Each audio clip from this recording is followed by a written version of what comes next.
Did you know Stanley Kubrick filmed his famous movie Eyes Wide Shut inside the Rothschild family's country estate?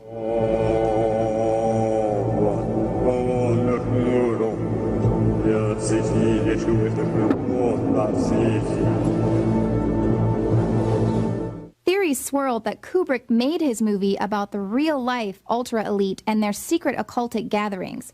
Well, take a look at these pictures that show an actual Rothschild event from 1972. On the surface, it looks like a pretty magnificent surrealist ball, but there are clear occult references. Much like the film Eyes Wide Shut, occult imagery is hidden throughout the night, starting with the invitations, which were written backwards. Reversal or inversion of sacred objects is typical of black magic and satanic rituals. The exterior of the Château de Ferrier is lit up in a moving orange light, giving it the appearance of a fiery inferno. Here's some MK Ultra programming. Many guests are wearing masks with multiple faces. Victims of MK Ultra programming report systematic and ritualized pedophilia, drug and sexual abuse, and torture designed to deliberately shatter the minds of victims into multiple personalities called alters, which can be molded and manipulated at will. This hat, designed by Dali, also has hidden symbolism of androgyny by having half of Mona Lisa's face. Harnessing the male and female power is important to practitioners of the left-hand path. And although Dali traditionally paints ants and grasshoppers in his paintings to evoke death, decay, and trauma, this work of art has scarab beetles, which symbolize the Egyptian mysticism of Osiris, the Sun King. Bird cages weren't just a popular costume, but they also symbolize physical and psychological bondage. This guest's costume resembles the famous painting Son of Man by Magritte. Both the apple and the eye of Horus symbolize the forbidden knowledge of Lucifer in the Garden of Eden. The hostess, Marie-Helene de Rothschild, is seen wearing a giant horned head, crying real diamond tears. Is this a representation of the sacrifice to Baphomet, who will share wealth and riches only after sacrifice? It's not exactly clear when in 1972 this party took place, but from the look of the decorations and the menu, it's definitely a fertility ritual.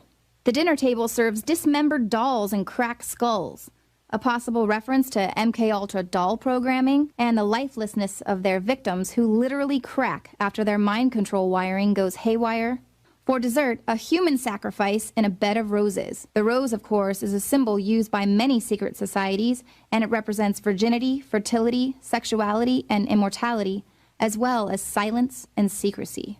Here's Salvador Dali, who helmed the Surrealist movement. At first, this could seem like a Surrealism party in his honor, but consider the aims of the Surrealism movement itself: to resolve the contradictory condition of dreams versus reality, and allow the unconscious mind to express itself. Occult imagery is very real, and it's everywhere, in movies, television, music, and fashion. The power derived from these occult symbols and imagery is very real to the elitists that congregate in their separate reality. So shall we burn thee once again this night? And in the flames that eat thine effigy, we shall read the sign, Midsummer sets us free. Ye shall burn me once again?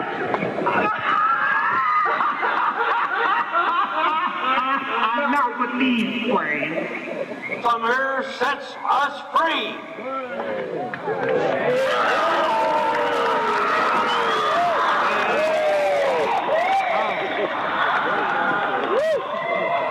And that is just the tip of the iceberg. The elites are riddled with perverse secret societies that are obsessed with harnessing the power of dark forces. For over 100 years, Skull and Bones members have included a president, vice presidents, Supreme Court justices, congressmen and senators, captains of science and industry, the very best of America. Their guard is for their advisor, their better for their Kaiser. There's the public perception of the occult, and then what is actually happening. It's fantasy and folklore versus the real, intangible, dark power that the elite are able to harness by being practitioners of the occult. And it's this very art and imagery that we see over and over again, that it's just the expression of their dark souls.